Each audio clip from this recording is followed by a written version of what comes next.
Muy buenas noches a un programa más de primer plano que inicia con una anécdota que revela algo más profundo. El presidente Enrique Peña Nieto titubeó o no estaba seguro de poder asistir a la reunión en Naciones Unidas que discutirá a partir de mañana el tema de la política universal contra el tráfico de narcóticos. Primero dijo que no iría, pero como hubo muchas críticas porque México había alentado esa reunión, cuando llega a México da marcha atrás y dice que siempre se iba a ir. Es una anécdota, realmente las agendas cambian en ocasiones y más a esos niveles, pero ilustra los titubeos de una política en México que pese a tener la problemática más grande del mundo frente al crimen organizado que trafica con drogas y otros delitos, carece de una política integral. Eso es lo grave. Ojalá y el presidente Enrique Peña Nieto, en su discurso ante la Asamblea General de Naciones Unidas, anuncie una revolución conceptual que definitivamente saque a México de esa política de ocurrencias e intuiciones en la que ha caído el combate al crimen organizado. Podría dar un buen número de hechos, de razones para demostrar lo que estoy diciendo, pero creo que en estos momentos ya estamos viendo en la política contra crimen, en la guerra contra las drogas, una vez más la falta de coordinación, la falta de claridad conceptual, y lo ilustro para cerrar con una contradicción monumental. Miguel Ruiz Cabañas fue la semana pasada a Washington, en donde tuvo un enfrentamiento con aquellos que aseguran que en México hay una crisis de derechos humanos. Y él dice, de ninguna manera, no hay crisis de derechos humanos, y en todo caso el responsable no es el Estado, sino los criminales. Y a los 2 o 3 días sale el video en donde se ve al Ejército y a la Policía Federal, los máximos representantes de la institucionalidad republicana, torturando a una mujer. Y lleva un caso inédito y francamente muy elogiable el secretario de la Defensa, general Salvador Cienfuegos, pidiendo una disculpa pública a los agraviados. Creo que es la primera vez en décadas que un alto funcionario sale a decir a las víctimas, disculpen por los agravios que les causó el Estado, porque en México el baño de sangre puede ser atribuido en parte a los criminales, pero también a fuerzas del Estado.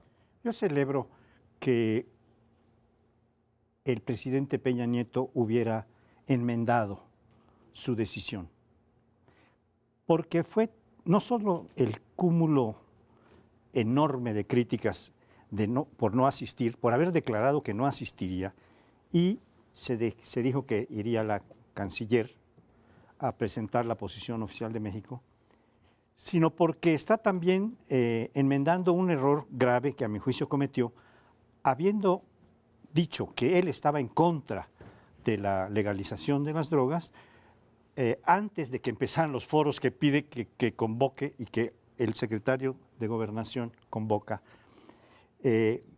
¿Para qué decir lo que él piensa como persona? Cuando se es responsable de un cargo como la presidencia de la República, representante de las instituciones, tiene que decir una posición institucional.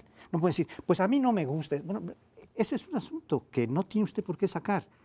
Lo saca como un error. Yo creo que es perfectamente legítimo que alguien esté o no esté de acuerdo con la legalización de las drogas. Lo que no es posible es que el presidente de la República, que tiene la obligación de representar una posición oficial, no se puede quitar la cachucha y decir, pues ahora voy a hablar, y después diga, no voy a ir a la ONU, ¿no? Me parece entonces importante reconocer que aquí hay una enmienda a su propia decisión y que México es el país, uno de los países, el mayor de América Latina, que tiene problemas fundamentales en toda su sociedad por la droga, ¿no? Por el tráfico de de estupefacientes, no solo como país de tránsito, sino como país de consumo, como país corrompido en sus instituciones por el crimen organizado y en particular por la droga, incluyendo al ejército, que ha quedado manifiestamente inodado en cuestiones de tráfico de drogas. Y ahora vamos a ver qué dice el presidente de la República, pues no puede salir con un discurso güero, sino que tiene que tener alguna definición importante para cambiar este modelo persecutorio de las drogas, del uso de drogas, y para sacar una iniciativa que modifique la ley de salud y que plantee algún tipo de salida para los que están presos. Más de 1.500 personas, la mayoría de ellas mujeres, madres solteras, están presas por uso de un carrujito de marihuana. Todo esto tiene que enmendarse.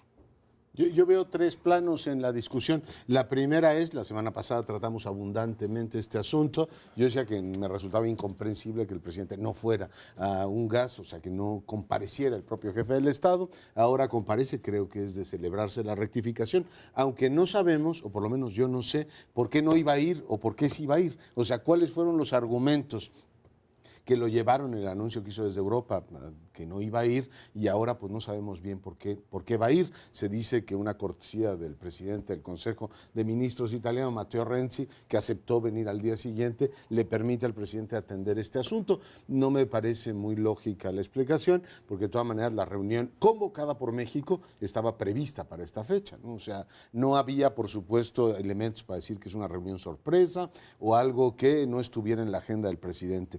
Era particularmente doloroso que un país que convocó y que tiene un interés directo, como argumentamos la semana anterior y se ha venido argumentando estos días en el tema de las drogas, dijera, tengo tiempo de ir a la reunión de seguridad nuclear en Washington, que fue hace 15 días, tengo tiempo de ir a Dinamarca, tengo tiempo de ir a finales de mes de mayo a Holanda, pero no tengo tiempo de atender el asunto de las drogas.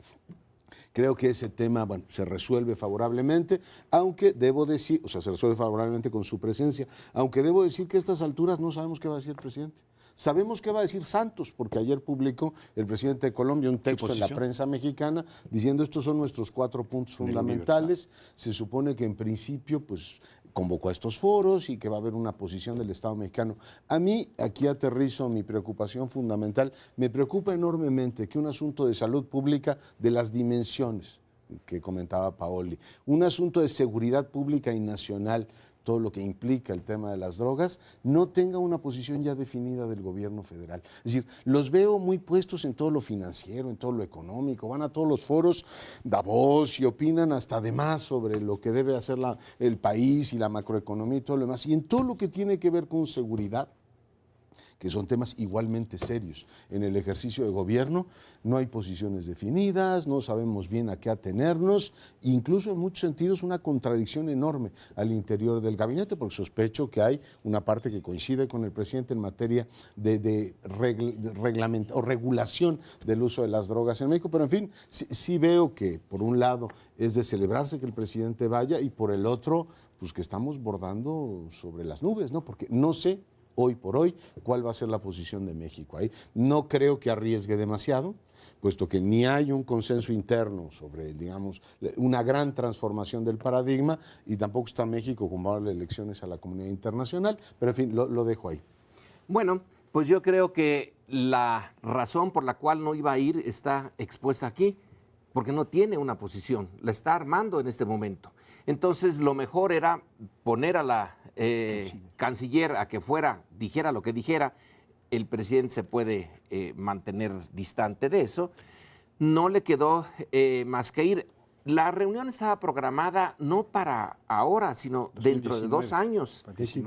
La recorrieron por la urgencia y la convocan 3 países que están deshechos por el tema. México, Colombia y Guatemala. Bueno, urge el decir no voy porque tengo otros asuntos con Italia. Es una manera más o menos clara de decirnos no voy porque no sé exactamente qué posición tomar. Ya quedó claro. Personalmente no apruebo la legalización de la droga, pero en los foros que se han hecho ha salido más bien lo contrario. Sí. que hay una decisión de que esta guerra contra las drogas a la que nos llevó básicamente Estados Unidos, porque fue la presión norteamericana que viene desde principios del siglo pasado, del siglo XX. Ellos son los que han estado empujando, son decisiones de ellos que México ha asumido como propias porque, bueno, pues porque no le quedaba de otra. Pero Estados Unidos está cambiando y México no sabe exactamente qué hacer, está siguiendo la misma política que siguió Felipe Calderón. No hay un cambio en la política mexicana hacia las drogas, hay menos intensidad en el compromiso. Pero los muertos que se le han atribuido al crimen organizado, y el crimen organizado está afincado básicamente en el narcotráfico, los muertos, insisto, para este sexenio, la mitad del sexenio, son tantos como en el sexenio anterior. No ha disminuido. El indicador principal, que es la pérdida de vidas, sigue siendo el mismo que en el sexenio pasado. Se habla menos, pero no se hace nada. Y dice Paoli, en eso tiene que salir con un discurso sustantivo. Bueno, tendría, eso es lo que yo propongo, tendría que salir. ¿Quién sabe con qué salga? En el tema de drogas, narcóticos, pasamos de la negación a las ocurrencias en más de un siglo. Probablemente Lorenzo tenga en la memoria el número de presidentes que hemos tenido, pero desde 1921, cuando Álvaro Obregón nombró como jefe militar a Abelardo L. Rodríguez en Baja California, Sí. empieza el contrabando de alcohol y drogas desde México a Estados Unidos. Contrabando auspiciado desde el Estado. Ese es un rasgo que distingue a México de Colombia o de Guatemala. Aquí nace el crimen organizado desde dentro del Estado. De 1921, cuando es presidente interino, en 1932, si mal no recuerdo, el mismo Abelardo L. Rodríguez, se niega el problema hasta que llega en 2006 Felipe Calderón, que con un acto de enorme valentía se lanza contra el crimen organizado sin tener idea en lo que se metía. Y los resultados fueron desastrosos porque no solo no tenía claro el enemigo que se estaba enfrentando, sino que no fue capaz ni siquiera de controlar a su gabinete. ¿Quién no escuchó las historias sobre las peleas a gritos entre el procurador Eduardo Medina Mora y el secretario de Seguridad Pública Genaro García Luna? Con Enrique Peña Nieto parecía que iban a cambiar las cosas, al igual que tú mencionabas, o mencionaba, no recuerdo quién, de Leonardo Lorenzo, sobre la claridad en la política económica. Ciertamente una gran claridad en política económica. En seguridad parecía inicialmente que iban a estar mejor coordinados, mejor inteligencia, y que además iban a Peña Nieto a incluir algo novedoso, la prevención, que ese fue el aporte del gobierno de Peña Nieto al combate a las drogas, prevenir la violencia, reconstruir el tejido social. Pero viene el desastroso y todavía no explicado, porque nunca explican, Leonardo, no explican ni eso ni nada, no explican nada. Iba muy bien Campa, lo quitan y nombran al innombrable de Arturo Escobar, un corrupto, que a los pocos meses renuncia, y ahora Alberto Beñé está intentando reconstruir el tejido social de la subsecretaría encargada de reconstruir el tejido social. Es decir, más desastre no puede haber. Una aclaración a lo de Sergio, simplemente pie de nota, pero es relevante. Empezó esto antes de Álvaro Obregón, cuando el coronel Cantú era el cacique de entonces territorio de Baja California. Él ya estaba a cargo del inicio del contrabando de drogas, y alcohol.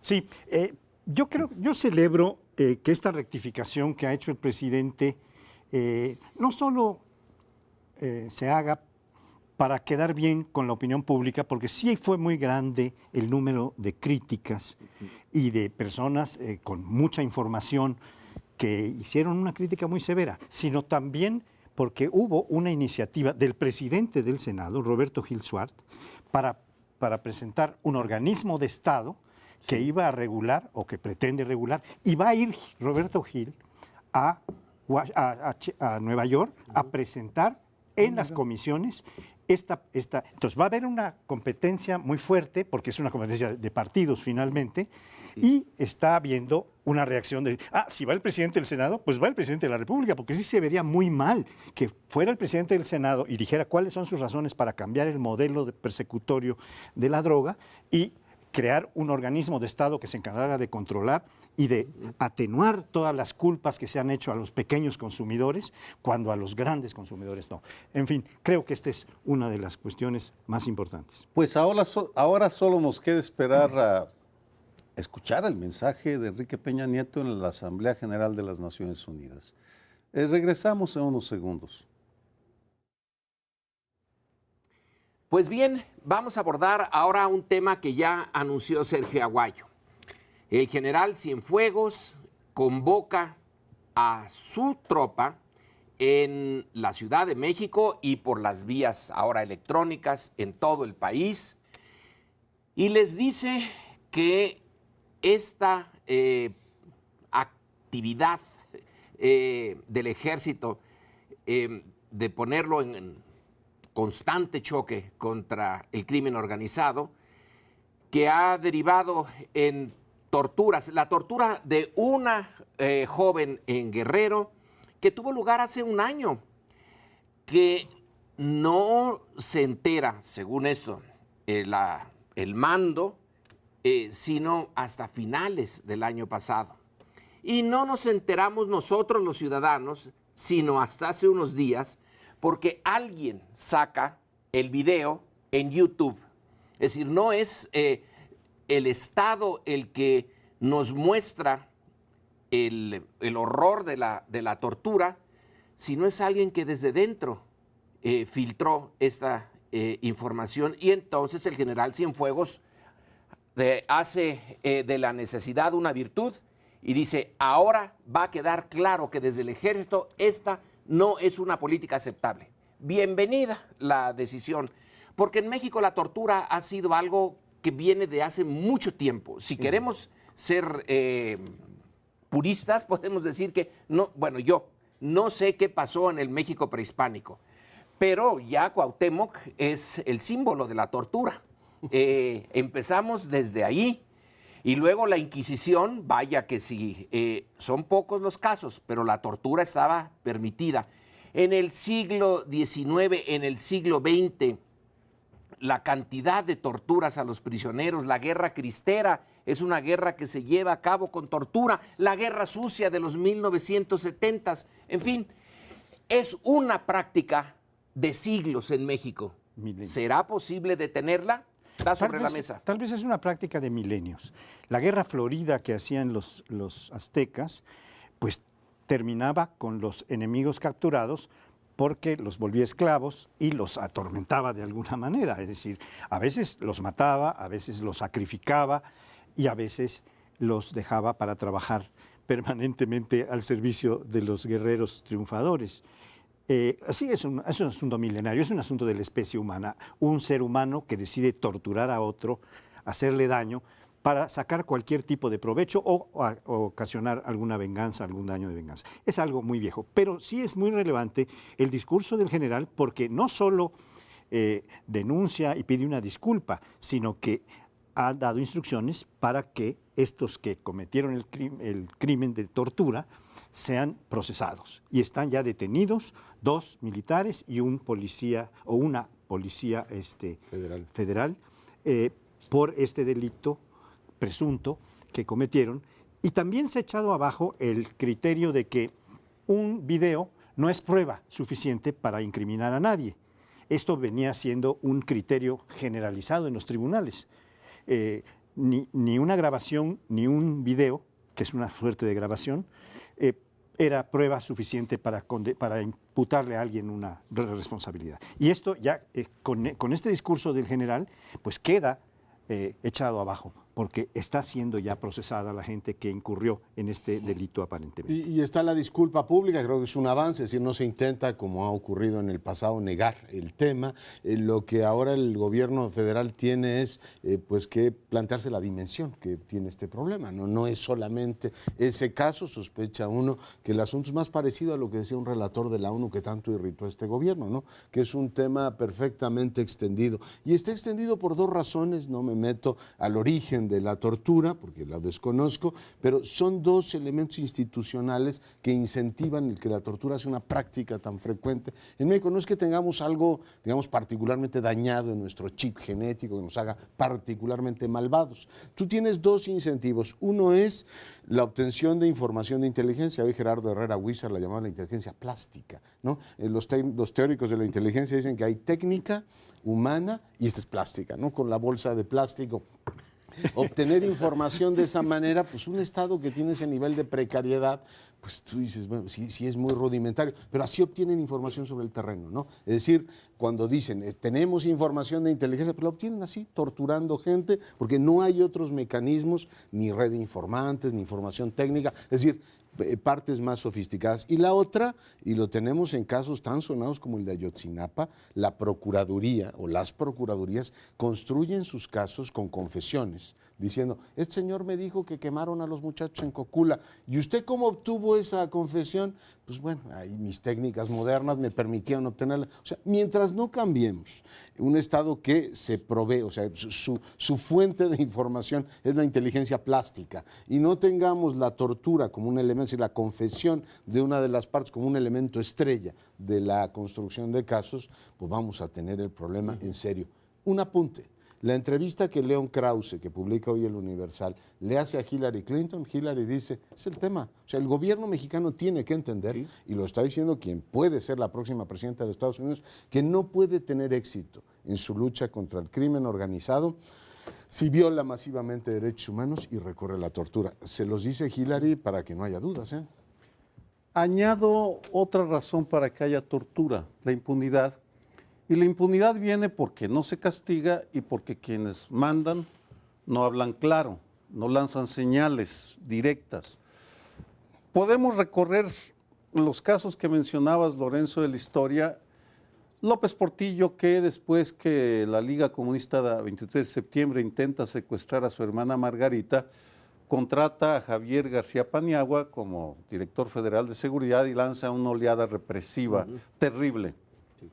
Jamás pidió disculpas. Le pidió perdón a los pobres y lloró, pero no a las víctimas. Ningún gobierno, ni el panista, cuando llega Vicente Fox, promete una comisión de la verdad, no cumple y no le pide perdón a las víctimas.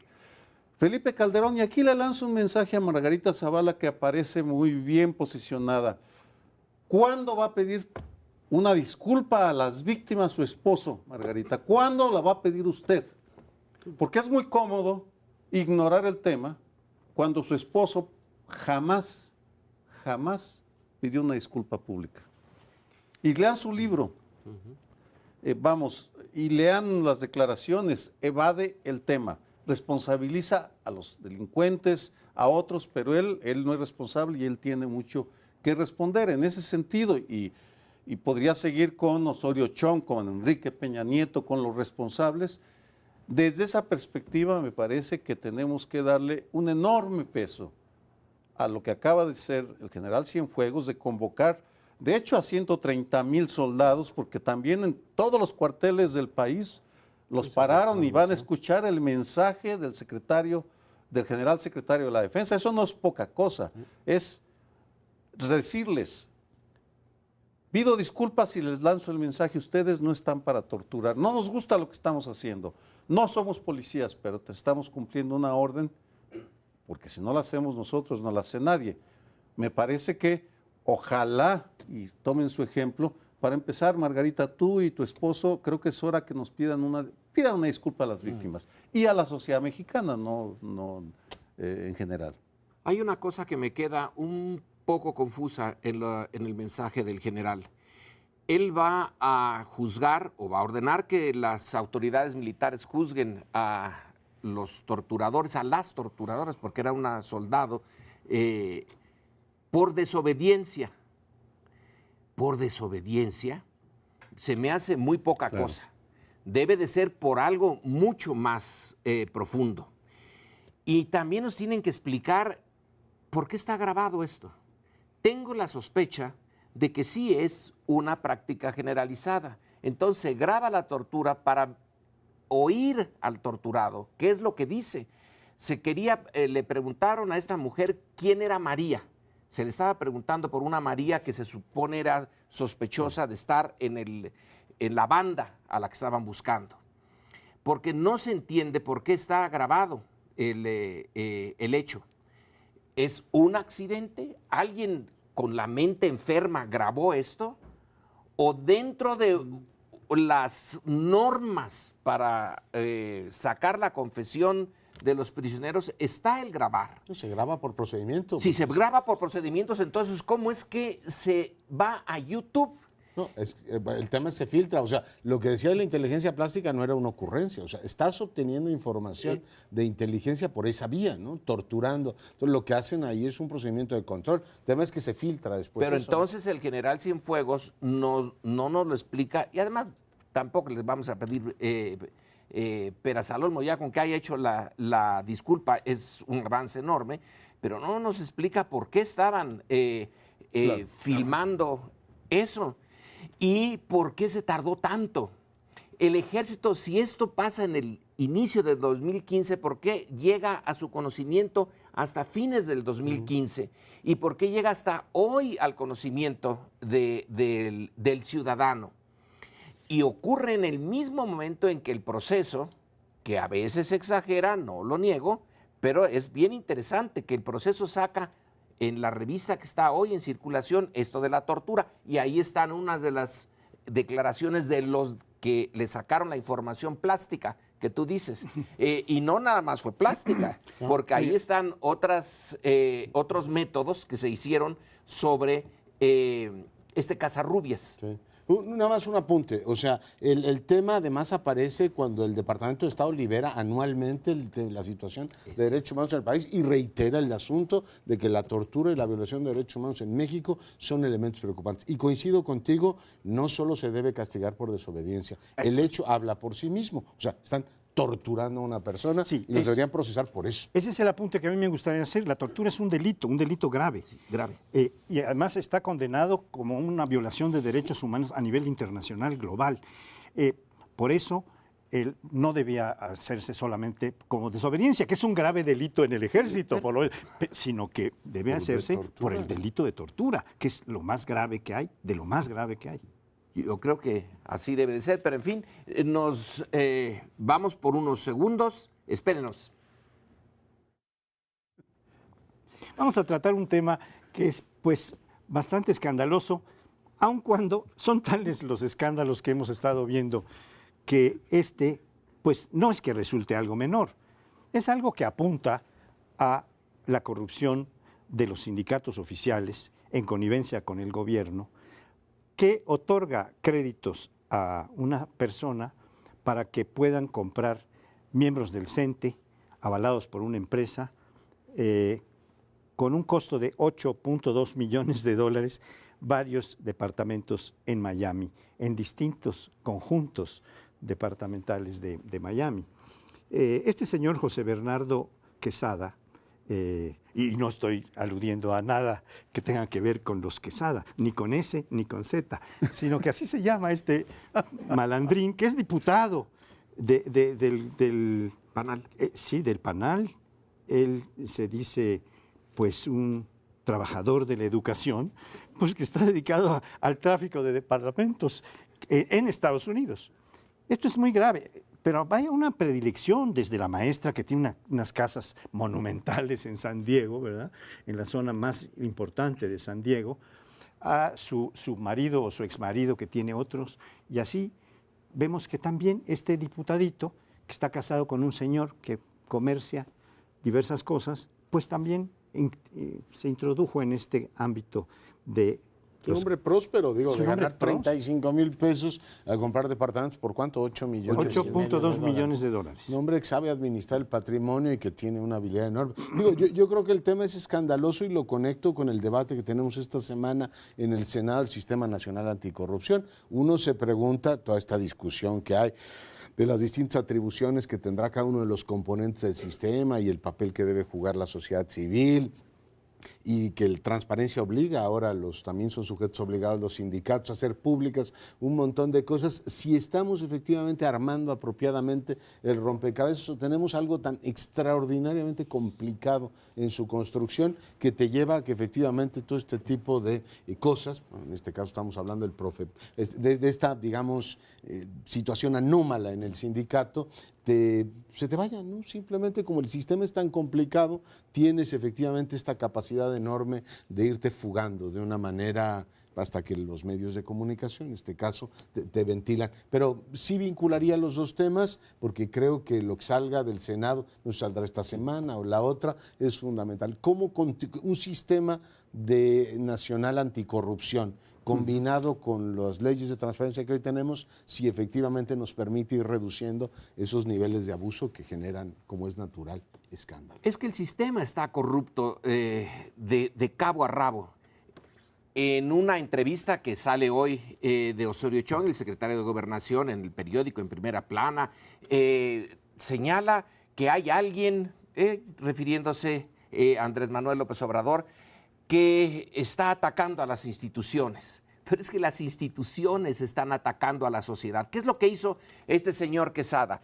Crea una empresa que permite prestarle a los profesores y que se les descuente por nómina. Ahora bien, el interés que cobra, hay rangos de intereses, va del 60% hasta el 180% sobre el préstamo. Los profesores llega un momento en que no pueden pagar. Entonces, el sindicato hace una negociación con el Estado para que el Estado asuma la responsabilidad, le compra entonces la deuda a esas empresas donde el señor Quesada y su parentela están inmiscuidos, asume la deuda y le bajan a los profesores el interés en sus préstamos y les alargan el plazo. ¿Quién salió ganando con todo esto? Pues el prestamista, que es parte del sindicato. El sindicato es una institución del Estado, y el Estado, a través de otra institución, de un banco del Estado, asume como propia la deuda. Entonces, ¿dónde están las instituciones? O bueno, sí están, pero todas estas instituciones están corruptas, están corrompidas y están agrediendo a la sociedad. Este caso del señor Quesada, que además es el diputado encargado de Ciencia y Tecnología, que es una de las áreas en las que claves para el desarrollo mexicano. De la ciencia de la financiación inmobiliaria. Y esto es... ingeniería financiera. Este personaje a cargo de Ciencia y Tecnología, bueno, es que es una burla.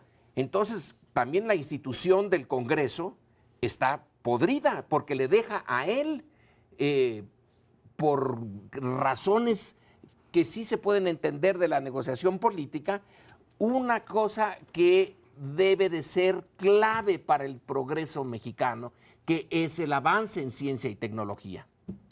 Pero es además un símbolo muy claro de la falta de voluntad de los gobiernos del PAN y del PRI y del Verde.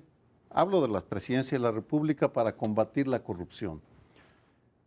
Este personaje viene del sindicato.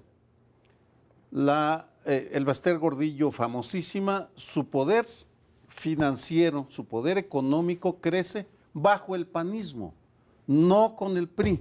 De hecho, se hace multimillonaria con el panismo. Uno de los primeros actos de Vicente Fox es darle el ISSSTE, por ejemplo, a una agente suya.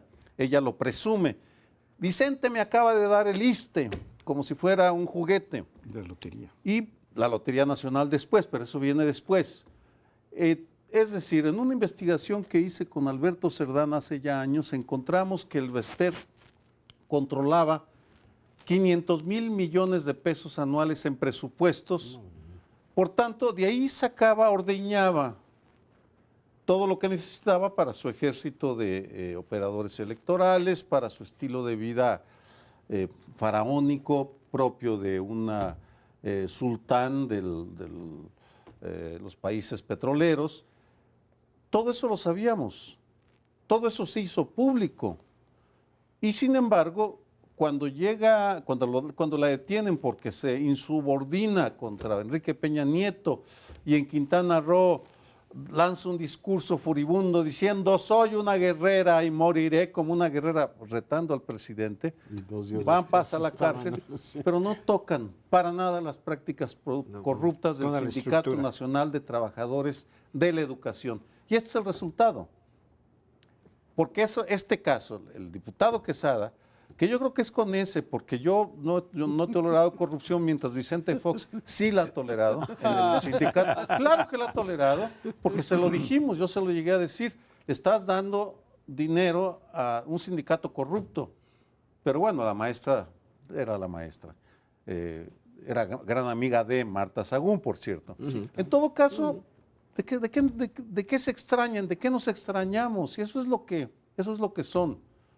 Suena muy feo, pero PAN y PRI son los responsables de que este señor se haya enriquecido del presupuesto de educación. Sí, además nos da una idea muy precisa de cómo se hacen los negocios, ¿no? Es decir, yo presto, parece que es una cosa muy noble en un inicio, te permito expandir tu capacidad de compra y después te voy poniendo intereses absolutamente leoninos y después ya viene el rescate y a lo mejor lo pone el sindicato como, no te preocupes, profesor, yo te voy a ayudar a pagar tus... Es decir, cobran por todos lados, hacen negocio y después cuota política de protección, lo cual es absolutamente, sí, patético. Pero sí, te da cuenta de cómo se hacen, o sea, cómo la operación de extracción de renta controlada por sindicatos y en este caso apadrinada por un poder político, coincido en todo lo que has dicho, Sergio, pues deja al desnudo una operación terrible. Por eso digo, hay que poner un énfasis muy particular en esto que se está discutiendo ahora, que no quede como una especie de catedral gótica no funcional. Necesitamos elementos que hagan mucho más operativo, que vayan frenando estos incentivos a la corrupción. Y la prensa, aquí nos faltó decir que esta información que se le da a la sociedad viene de la prensa, no viene de las instituciones. Las instituciones hacen tarugas con una facilidad enorme. Viene de una investigación de un periódico norteamericano que saca las casas, departamentos, el lujo, los 8 millones y tantos son de este. Y luego el Reforma, que lo toma y lo pone en primera plana y lo hace ya un tema nacional. El profesor Proa, ¿no? Que es el rescate por parte del Estado de un esquema completamente corrupto. El Profeproa, como le ha llamado la prensa mexicana, específicamente Reforma, pues es un indicador muy superficial de la tremenda corrupción que existe en uno de los principales sindicatos oficiales o del gobierno, ¿no? de educación, junto con el de los petroleros y otros, es el más importante. Y es el sindicato más grande de América Latina. Es muy poderoso. Y además, sí habría que, coincido plenamente con Sergio, en el sentido de que fueron los gobiernos panistas los que más reforzaron los ingresos y aportaron Hummers y aportaron muchísimos millones para el CENTE, porque cuando era coordinadora del PRI en la Cámara de Diputados, la maestra Elbester Gordillo, el presidente Vicente Fox dijo, con esta es con la que vamos a negociar. Esta va a ser nuestra principal aliada. Y me consta directamente que esto lo dijo el presidente Fox. Y además lo hizo. Se hizo aliado de la maestra, le entregó todo esto que estabas diciendo y te faltaron cosas como la cuestión de seguridad y la Lotería Nacional y otras cosas, muchas posiciones a cambio de hacer una reforma. Las únicas dos reformas que le interesaban a Vicente Fox, y eso también me consta, porque a mí me encargaron las mesas de reforma del Estado en ese tiempo, son la reforma energética y la reforma fiscal. Ninguna otra le interesaba. Cuando le planteamos otras reformas, siempre dijo, pues no las entiendo, yo creo que es demasiado. ¿Y con quién había pactado la reforma fiscal? Con Elbester. Pero se le vino encima el mundo del PRI, que la defenestró finalmente y la hizo salir y formar su propio partido. Yo apuntaría, además de esto que se ha discutido, el papel de la prensa, que tomáramos en cuenta lo que está ocurriendo en Brasil. El procesamiento contra Dilma Rousseff, que le llaman la pedalada fiscal los brasileños, tiene que ver con el manejo inapropiado de partidas. Lo que el Auditor Superior de la Federación aquí en México dice que todos los días ocurre, y además esconder dinero en los balances para después salirte con sorpresas como esto. Así es que tomen nota de la pedalada fiscal, está acusando la presidencia a Dilma Rousseff. Pero vamos a tener que irnos a otro bloque. Estamos con ustedes en un momento más. Bueno, hoy arrancan aquí en la capital de la República las campañas para la elección de la constituyente.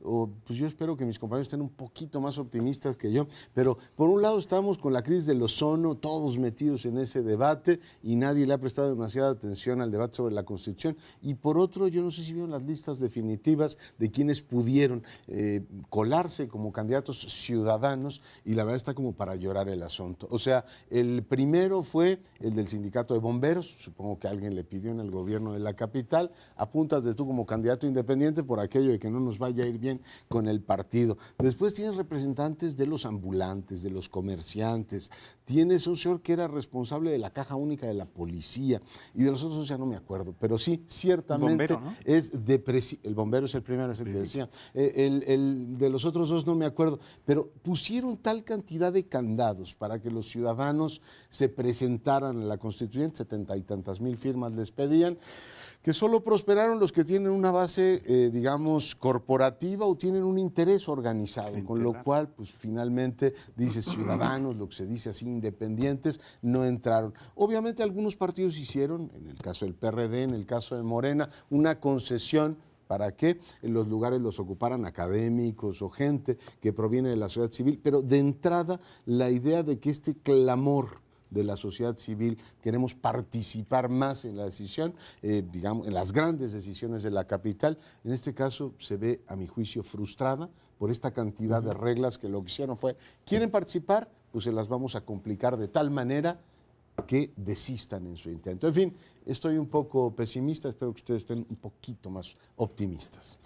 Lamento no coincidir con esta afirmación tuya. No vamos a estar más optimistas, por lo menos en lo que a mí atañe, porque estamos en presencia de un proceso pervertido.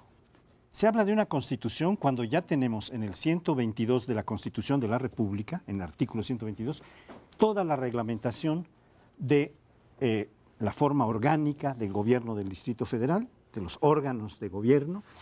Ya tenemos en los primeros artículos todos los derechos a los que tienen los mexicanos en general, a los cuales pues, tal vez se pueda añadir alguna cosita adicional.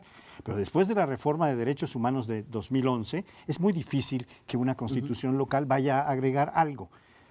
Creo que se deben agregar muchos derechos humanos que en los capitalinos tienen especial interés, porque es una de las comunidades más avanzadas, más abiertas y más participativas que existe en la República. Pero yo me temo que eso va a ser muy difícil, porque vienen los intereses corporativos de los partidos, del presidente y del jefe de gobierno, que van a estar representados en los diputados constituyentes que van a designar. Tanto la Cámara de Diputados como la de Senadores, 14 cada uno, pues, van a ser autoridades constituidas que van a formar parte del constituyente. Es una contradicción jurídicamente inaceptable. Lo digo desde el punto de vista de la teoría constitucional.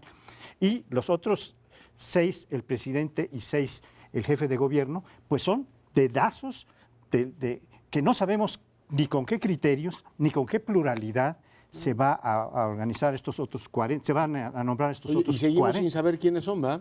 No, pues es que están esperando a ver quiénes no salen para que ellos hagan sus nombramientos, adecuando un poco y protegiendo estos intereses, porque la cuarta fuerza en el Distrito Federal va a pasar a ser una de las primeras, si no es que la primera, en el constituyente del Distrito Federal, ya que con los diputados y los senadores, el presidente va a tener... ¿Te refieres al PRI? Me refiero al PRI porque es la cuarta fuerza. La primera es Morena, la segunda es el PRD, la tercera es el PAN y la cuarta es el PRI en el Distrito Federal. Y va a pasar a ser si no es la primera, la segunda, en número de diputados. Pues ¿no crees que el de la CTM va a aportar muchos votos? Es Sí, el yo creo que número sí. 2 de la Sí. lista del Sí, constituyente. No, esto es fantástico. Ahorita sí podemos ya hasta tener buen humor. Esto es una charada, kermés. como algunos han usado ya este concepto. Está perfecto. Yo no me había dado cuenta, Leonardo, pero lo pusiste muy bien. Estos representantes ciudadanos, en realidad es una manera muy vieja, muy tradicional de poner a los gremios, a los intereses ya creados. El bombero, que de repente se vuelve un representante ciudadano y al que le organizan, y él organiza y le organizan todo un sector para que vote por él. Cualquier ciudadano normal, común y corriente, claro que se vería en enormes dificultades para conseguir las 75,000 firmas. Entonces, si las elecciones significan que la última fuerza va a ser la primera, esto es alquimia pura, es fantástico, está todo de cabeza. Los que son los menos van a ser los más, y los que son los más no van a tener casi a nadie en la representación para modificar qué, como dice Paoli, pues si ya está en la Constitución, que van a poner algunas cositas, ¿no? Por ejemplo, a las minorías que están en la Ciudad de México, como en pocos lugares, que tengan más posibilidades, etcétera. Pero el hecho mismo de usar las elecciones para hacer exactamente lo contrario a lo que es el espíritu de la elección, bueno, pues ya arruinó todo. Voy a permitirme criticar a dos grandes amigos y respetabilísimos, no criticar, sino Matizar. contextualizar críticamente el optimismo de Marta Lamas y Porfirio Muñoz Ledo. El 10 de abril, Marta Lamas publicó su columna en Proceso, en la cual elogió al grupo de los 28, que son estas personalidades impecables, la mayor parte de ellos, la inmensa mayoría, elegidos directamente por dedazo por Miguel Ángel Mancera, para que le ayudaran a formular la constitución que él va a presentar. El proyecto de constitución que él va a presentar al constituyente. Marta Lamas relata con enorme claridad el festín de ideas en el que está inmerso ese grupo de 28, y le creo, porque es gente inteligente, bien informada. Marta Lamas viene de un feminismo que pasó de la protesta a la propuesta y ha logrado grandes logros. Y al final le dedica 4 párrafos a elogiar a Porfirio Muñoz Ledo y su capacidad de síntesis. Y por supuesto que me gustaría estar en sus discusiones solo para escuchar, y no tengo ninguna duda de la inteligencia de Porfirio. Sin embargo, en ese optimismo no aparece un plan B, y me permito recordar lo que pasó en el 2001. Cuando Vicente Fox gana la presidencia, pone a Porfirio Muñoz Ledo a armar 300 mesas o centenares de mesas para hacer la gran reforma del Estado.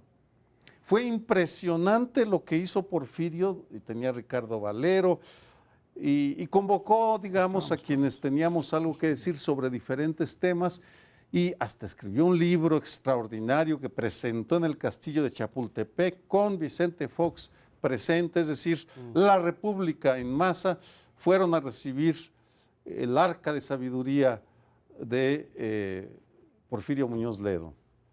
No pasó nada. Y eso es lo que le quiero recordar a Marta Lamas. ¿Qué van a hacer si el constituyente, en donde tendrá mayoría el PRI y estará controlado por las corporaciones y por el presidente y por Miguel Ángel Mancera, no les hace caso? ¿Tienen algún plan B? Yo creo que es un gran tema. Ese sí debe ser una gozada estar oyendo a Porfirio Muñoz, a Marta Lamas, imagínate Villoro, Guadalupe Loaiza, Claro. todos discutiendo. Debe ser eso increíble. Pero al mismo tiempo ves las listas que nos presentaron, ya quedó la definitiva, la aprobó el INE de los que van a la constituyente, si son por el PAN, la encabeza Santiago Krill y es todo el panismo de la capital. Es decir, no hay ninguna novedad en esa materia.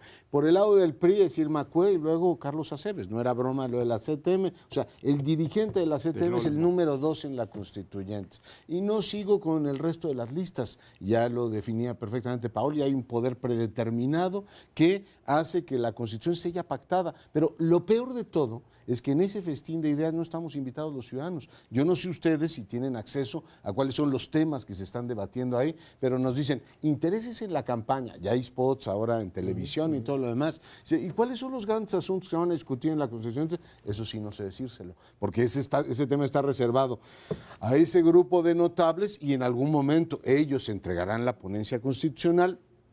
Y la Asamblea, pues, es la que decidirá finalmente por una mayoría, digamos, calificada. Eso, tanto Krill como Porfirio Muñoz Ledo, Krill encabeza la lista del PAN, como Porfirio Muñoz Ledo, dicen que esa constitución debe ser refrendada por los ciudadanos.